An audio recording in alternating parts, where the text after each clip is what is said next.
Recently American president Donald Trump ने अपनी rally में एक बहुत बड़ी चीज को रिवील किया, जहां पर नेक्स्ट ईयर अमेरिका की 250th एनिवर्सरी में वो चाहता है यूएफसी को होस्ट करवाना व्हाइट हाउस के अंदर। तो 2026 यूएफसी व्हाइट हाउस होने वाली है, क्योंकि इसको लेकर डायना व्हाइट रीट्वीट करता है एंड ऑल्सो ये अपडेट आने लग पड़ा कि यूएफसी ने कंफर्म कर लिया है कि यस वो व्हाइट हाउस के अंदर इवेंट करवाने वाले हैं। तो ये वीडियो बेसिकली इसी टॉपिक को लेकर एक फन सी वीडियो है, जहां पर यूएफसी व्हाइट हाउस के लिए एक इंसेन कार्ड को बनाने की मैंने ट्राई की है। पर ये कार्ड बनाने के लिए ऐसा नहीं है कि कोई भी फाइट उठा के डाल दो, बल्कि थोड़ी सी यहाँ पर फाइट्स की सेंस बननी चाहिए। एंड ऑल्सो ये कार्ड बनाने के लिए हमें ऐसे फाइटर्स चाहिए जो प्रो अमेरिकन हो, वो ट्रैश टॉक करते हो एंड मे भी थोड़े से रेसिस्ट भी क्यों ना हो। तो अब एक छोटी सी और फन सी वीडियो बनाने के लिए मैंने 10 फाइट्स को रखा है, एग्जैक्टली सेम जो हमने लास्ट ईयर यूएफसी मैक्सिको के लिए देखा था। वैसे ही यहाँ पर मैंने 5 फाइट्स मेन कार्ड और 5 फाइट्स प्रीलिम कार्ड की हैं। तो सबसे पहले इस पूरी कार्ड की पहली फाइट से स्टार्ट करते हैं, जहां पर ये फाइट को मैंने रखा है मिडिल वेट डिवीजन फाइटर्स जो पाइफर वर्सेस ग्रेगरी रॉड्रिगेज। जो पाइफर प्रो अमेरिकन एंड ऑल्सो इसके साथ उसने रिसेंटली मैक्सिकन्स को ट्रैश किया था। तो पाइफर इस कार्ड के लिए परफेक्ट सेंस बनाता है। और अगर हम बस मैचअप को देखें तो ये दोनों फाइटर्स नॉकआउट आर्टिस्ट हैं। ये दोनों फाइटर्स 1 पंच नॉकआउट पावर को होल्ड करते हैं। ये हमने जो पाइफर वर्सेस बैरी अल्ट की फाइट में देखा था, और रिसेंटली ग्रेगरी रॉड्रिगेज ने जो जैक हरमैनसन को नॉकआउट किया था। और ये दोनों फाइटर्स अभी टॉप 15 से बाहर हैं। तो इसीलिए इन दोनों का मैचअप, जहां पर दोनों फाइटर्स काफी सिमिलर हैं। नॉकआउट का मैंने बता दिया, बट ऑल्सो जब गैस टैंक की बात करते हैं तो दोनों के ही पास इतना बेटर गैस टैंक नहीं है। ये दोनों फाइटर्स एक या फिर 2 राउंड तक हार्ड शॉट्स को हिट कर सकते हैं। और यहां पर भी हम देखने वाले हैं कि पहले ही राउंड से ये दोनों फाइटर्स ट्राई करने वाले हैं एक दूसरे को नॉकआउट करने की। तो मेरे लिए यूएफसी व्हाइट हाउस के कार्ड को ऐसे ओपन करना जहां पर दोनों में से कोई ना कोई नॉकआउट होने वाला है, तो इससे बेटर नहीं हो सकता। जिधर हम मूविंग ऑन, तो नेक्स्ट फाइट की अगर हम बात करें तो ये फाइट मैंने लाइट हेवीवेट फाइटर्स जमाल हिल वर्सेस डोमिनिक रेस के बीच में रखी है। दोनों की रैंकिंग में इतना ज्यादा डिफरेंस नहीं है। जिधर एक साइड जमाल हिल है जो बैक टू बैक 3 लॉसेस लेके आ रहा है, वेरेस ऐसा ही सिमिलर डोमिनिक रेस के साथ हो चुका है, बट अब वो थोड़ा सा लग रहा है कि बाउंस बैक कर रहा है। तो व्हाई नॉट इन दोनों की फाइट बनाई जाए। और वैसे भी ये दोनों फाइटर्स अमेरिकन फाइटर्स हैं, तो ये फाइट काफी अच्छी फाइट बन सकती है। दोनों ही फाइटर्स एक दूसरे को नॉकआउट कर सकते हैं। जहां पर जमाल हिल की साइड से देखें तो वो 3 लॉसेस लेने के बाद एक आउटसाइड ऑफ टॉप 5 उसके साथ फाइट कर रहा है, तो ये उसके लिए बेटर फाइट रह सकती है। बट ये सिमिलर चीज डोमिनिक रेस के लिए भी बोली जा सकती है, जहां पर डोमिनिक रेस भी एक फॉर्मर चैंपियन के साथ फाइट करेगा जिसने जस्ट अभी टॉप ऑफ द लेवल में फाइट की है। तो अगर Dominick Reyes really light heavyweight division में पुश फॉरवर्ड करना चाहता है, तो ये फाइट उसके लिए भी काफी बेटर रहेगी। और अब मूविंग ऑन, तो नेक्स्ट फाइट के बारे में बात करते हैं, जहां पर ये फाइट को मैंने रखा है featherweight fighters Aljamain Sterling versus Josh Emmett. अब आई नो कि एल्जमेन स्टर्लिंग की ब्रायन ऑर्टेगा के साथ फाइट बुक हो चुकी है, बट लेट्स अज्यूम कि एल्जमेन स्टर्लिंग विन कर जाता है और जॉश एमेट भी अपनी कोई फाइट को विन कर जाता है, या फिर ऐसा होता है कि दोनों ही फाइटर्स अपनी फाइट को लूज कर जाते हैं। But end of the day दोनों की रैंकिंग में इतना ज्यादा फर्क नहीं है, एंड ऑल्सो इसके साथ दोनों फाइटर्स अमेरिकन हैं। अब ये फाइट जाने के मुझे 2 वेज लग रहे हैं, जहां पर एक तो होगा कि जॉश एमेट एल्जमेन स्टर्लिंग को ब्रूटली नॉकआउट कर दे रहा है, जिससे पूरा क्राउड व्हाइट हाउस में बहुत ज्यादा हाइप में चले गया है। या फिर इसका कंप्लीट ऑपोजिट, जिधर एल्जमेन स्टर्लिंग अपनी ग्रैपलिंग को शो करते हुए जो वो ग्राउंड में अपने ओपोनेंट को बैकपैक कर लेता है, वो दिखाते हुए एक बोरिंग डिसीजन को विन कर जाता है। अगर तो ऐसा हुआ तो यूएफसी 300 के ही तरह इधर भी एल्जमेन स्टर्लिंग को पोस्ट फाइट इंटरव्यू करने नहीं मिलने वाला है। बट इधर वे ये क्लासिकल रेसलर वर्सेस स्ट्राइकर की फाइट है, जो जैसे मैंने कहा 2 डिफरेंट वेज में जा सकती है, तो व्हाई नॉट ऐड इट। और moving on to the next fight, तो यहां पर मैंने ऐड किया है welterweight division fighters Colby Covington versus Kevin Holland की फाइट। जैसे मैंने कहा हमें प्रो अमेरिकन्स और ऐसे फाइटर्स भी चाहिए जिनकी डोनाल्ड ट्रंप के साथ काफी अच्छी बनती है, एंड ऑल्सो इसके साथ वो थोड़ी सी ट्रैश टॉक भी करते हैं। तो कोबी कविंगटन से यहां पर बेटर कोई और फाइटर नहीं हो सकता। जहां पर केविन हॉलैंड की लास्ट फाइट में हमने देखा था कि उसने कोबी कविंगटन को कॉल आउट किया था, तो व्हाई नॉट ये दोनों फाइटर्स व्हाइट हाउस में फाइट करें। अब ये दोनों फाइटर्स प्रेस कॉन्फ्रेंस में अमेजिंग ट्रैश टॉक करने वाले हैं, स्पेशली अगर हम कोबी कविंगटन की बात करें। बट जब फाइट की बात आती है तो यहाँ तो कोबी कविंगटन सारी अमेरिकन ऑडियंस, डोनाल्ड ट्रंप और पूरे डोनाल्ड ट्रंप की फैमिली, इन सब के सामने बहुत बुरा एम्बैरेस होकर लॉस लेने वाला है। या फिर वो केविन हॉलैंड को अपनी रेसलिंग से, जो रिसेंट कुछ फाइट्स में बहुत ज्यादा वीक लगी है, उससे अगर वो केविन हॉलैंड को बीट कर देता है, तो जो पोस्ट फाइट इंटरव्यू रहने वाला है, वी नो कि वो काफी अमेजिंग रहेगा। केविन हॉलैंड की बात करें तो एक ऐसा फाइटर है जिसे मेजॉरिटी लोग लाइक करते हैं। कोबी प्रेस कॉन्फ्रेंस में ट्रैश टॉक करेगा, बट जब केविन हॉलैंड की बात करते हैं तो वो फाइट के बीच में कोबी से ट्रैश टॉक करने वाला है, तो इसीलिए ये फाइट मेरे माइंड में काफी चल रही थी। और अब मूविंग ऑन तो प्रीलिम की मेन इवेंट फाइट के बारे में बात कर लेते हैं, जहां पर मैंने पिक किए हैं बैंटरवेट फाइटर्स शॉन ओमेली वर्सेस कोरी सैंडहैगन।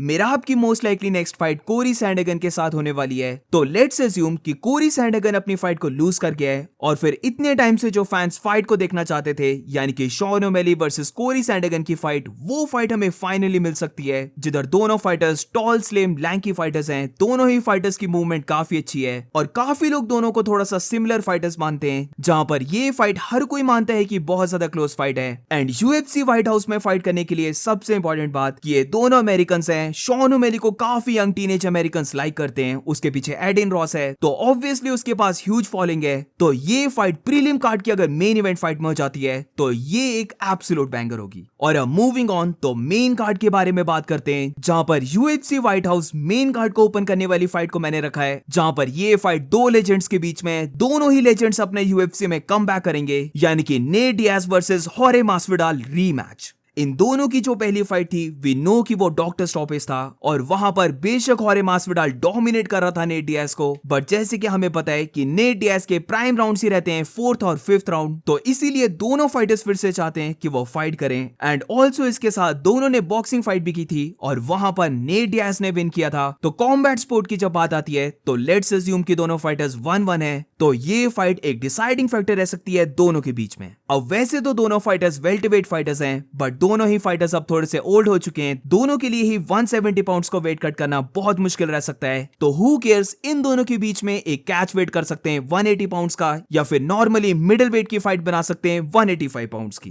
दोनों ही फैन फेवरेट फाइटर्स हैं, तो इसीलिए यूएफसी व्हाइट हाउस में पूरी ऑडियंस के सामने ये दोनों फाइटर्स अपना रीमैच करेंगे, तो ये देखना काफी अमेजिंग होगा। और अब अगर हम नेक्स्ट फाइट की बात करें तो यहां पर मैं रख रहा हूं middle weight fighters Israel Adesanya versus Sean Strickland की रीमैच फाइट। काफी टाइम से अदासानिया शॉन स्ट्रिकलैंड के रीमैच को मांग रहा है। ये दोनों फाइटर्स एनी टाइम सून अब टाइटल के लिए फाइट नहीं करने वाले, तो इसीलिए why not make this rematch fight. दोनों ही फाइटर्स काफी बिग फाइटर्स हैं, जहां पर शॉन स्ट्रिकलैंड को तो मुझे यहां पर रखना ही था, उससे बेटर इस पूरे कार्ड में कोई और फाइटर नहीं हो सकता, तो इसीलिए अदासानिया के साथ रीमैच फाइट, जिसको लेकर लोग केयर भी करने वाले हैं। और जस्ट लाइक अदासानिया ने एलेक्स परेरा के साथ एक विन को ले लिया था, वैसे वो ट्राई करने वाला है कि वो शॉन स्ट्रिकलैंड के ऊपर भी ले ले, बट वी नो कि शॉन स्ट्रिकलैंड का जो बेसिक सा गेम प्लान है उसी से उसने अदासानिया को बीट कर दिया था। तो यहां पर ये देखना काफी इंटरेस्टिंग होगा कि अदासानिया स्ट्रिकलैंड के इस बेसिक से गेम प्लान को कैसे काउंटर करता है। और मूविंग ऑन तो थर्ड फाइट के बारे में बात करते हैं, जहां पर इस पूरे कार्ड में एक फीमेल फाइट को मैंने रखा है, और वो भी इसलिए क्योंकि यही फाइटर इकलौती अमेरिकन चैंपियन है अभी यूएफसी में, यानी कि मैं बात कर रहा हूं एक मेगा फाइट बिटवीन केला हैरिसन वर्सेस अमांडा न्यूनेस। दोनों फाइटर्स ने ऑलरेडी फेस ऑफ कर लिया है। वी नो कि इन दोनों की नेक्स्ट फाइट होने वाली है, और नेक्स्ट ईयर अगर ये फाइट व्हाइट हाउस के अंदर हो जाती है तो इससे बेटर और चीज कुछ नहीं हो सकती, जहां पर यूएफसी व्हाइट हाउस में इकलौता अमेरिकन चैंपियन फाइट कर रहा है गोट ऑफ फीमेल एमएमए, यानी कि अमांडा न्यूनेस के साथ। दोनों फाइटर्स काफी टाइम से एक दूसरे को कॉल आउट कर रहे हैं। ये दोनों ही फाइटर्स अमेरिकन टॉप टीम के सेम जिम में ट्रेन करते थे, बट फिर दोनों की राइवलरी इतनी बनने लग पड़ी कि अमांडा न्यूनेस ने खुद अमेरिकन टीम को छोड़ दिया, उसने खुद के जिम को बना लिया है। और सबसे बड़ी बात कि जूलियाना पेने को बीट करने के बाद केला हैरिसन और अमांडा न्यूनेस ने केज के अंदर फेस ऑफ भी किया है, तो American champion versus greatest female fighter of all time, ये फाइट तो डेफिनेटली व्हाइट हाउस की ही बनती है।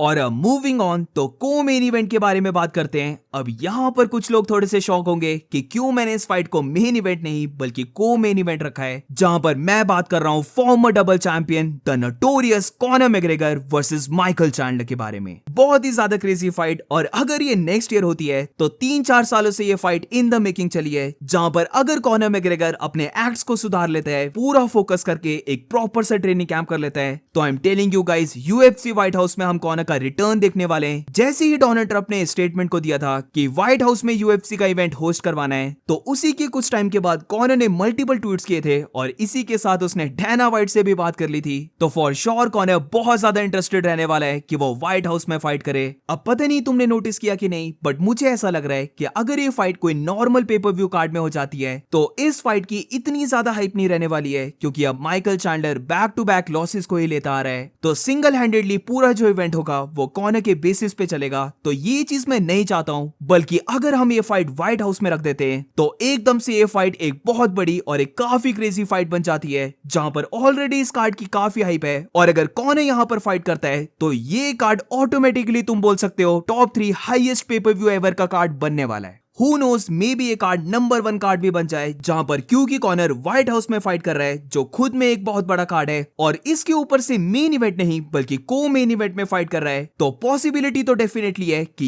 ये कार्ड कॉनर वर्सेस हबीब के पेपर व्यू रिकॉर्ड को पीछे करने वाला है। ऑल्सो इमेजिन कि प्रेस कॉन्फ्रेंस क्या रहेगी, और द अल्टीमेट फाइटर में हम ऑलरेडी देख चुके थे कि उसने माइकल चैंडलर को बहुत ज्यादा रोस्ट किया था, तो ये चीज डबल हो जाएगी। और अगर फाइट की बात करें तो या तो फिर यहां पर कॉनर माइकल चैंडलर को नॉकआउट करके फिर से यूएफसी का सबसे बड़ा फेस बनने वाला है, या फिर माइकल चैंडलर अपना कोई वाइल्ड पंच को कनेक्ट करके कॉनर मैकग्रेगर को नॉकआउट करने वाला है। एंड वी नो कि सारे मीम्स क्या बनेंगे। और अब मेन इवेंट के बारे में बात करते हैं, जो यूएफसी व्हाइट हाउस की रहने वाली है, जिधर ये fight heavyweight division fighters Tom Aspinall versus Jon Jones के बीच में है। Current heavyweight champion versus the greatest fighter of all time. ये फाइट होने के लिए सारे लोग तरस गए थे और जॉन जोन्स ने फिर रिटायरमेंट को ले लिया था। बट रिसेंटली जैसे ही डोनाल्ड ट्रंप की अनाउंसमेंट आई तो एकदम से यहाँ पर just like Conor Jon Jones भी ट्वीट करता है कि वो भी एक्साइटेड है व्हाइट हाउस में फाइट करने के लिए। और इसके साथ जॉन जोन्स ने एक बहुत मेजर स्टेप को ले लिया है, जहां पर वो ड्रग टेस्टिंग पूल में वापस आ चुका है। तो ऐसा नहीं है कि जॉन जोन्स अब रॉयड्स को करने वाला है, बल्कि वो क्लीन रहेगा।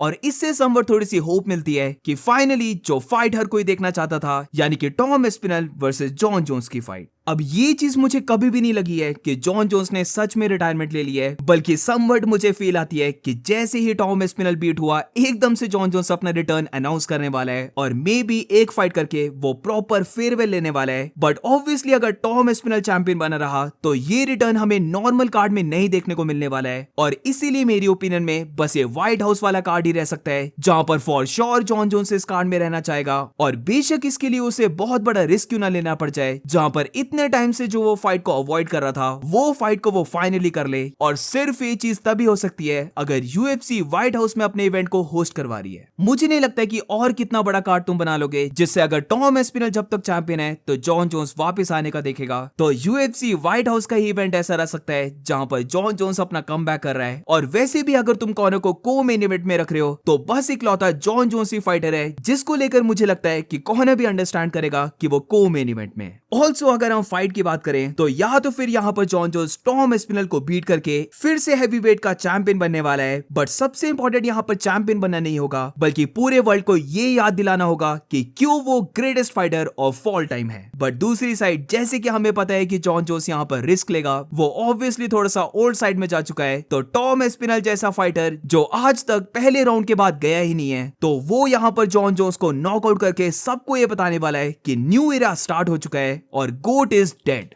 So that's it guys, ये था 10 फाइट्स का पूरा UFC white house card. So do let me know in the comments ये कार्ड तुम्हें कैसा लगा, और इस कार्ड में तुम कौन कौन से फाइटर्स को और देखना चाहते हो कि वो फाइट करें, और कौन सी फाइट्स को तुम रिप्लेस करोगे। So that's it, अगर तुम्हें वीडियो अच्छी लगी हो तो please make sure to like and subscribe. मिलते हैं नेक्स्ट वीडियो में।